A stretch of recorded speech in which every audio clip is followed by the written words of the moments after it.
Market index তো রকেটের মতো বাড়ছে, কিন্তু আমার পোর্টফোলিও কেন লাভ? ভেবে দেখেছেন কেন এরকম মাঝে মাঝে হয়?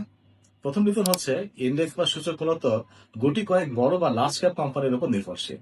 ওই বড় কোম্পানিগুলো শেয়ারের দাম বাড়লে দেখা যায় ইন্ডেক্স অনেক বেশি প্রভাব পড়ে যায়। এর মানে এই নয় যে মার্কেটের সব শেয়ারের দাম বাড়ছে। অনেকদিন দেখবেন number of loser number of গেনারের থেকে বেশি, কিন্তু ইন্ডেক্স আবার ডাউন। সেকেন্ড রিজন হচ্ছে সেক্টর রোটেশন। হয়তো এখন ব্যাংক বা ফার্মাসিউটিক্যাল সেক্টরের দিকে বিনিয়োগকারীদের ইন্টারেস্ট বেশি, এই শেয়ারগুলো এই কোম্পানিগুলোর দাম বাড়ছে।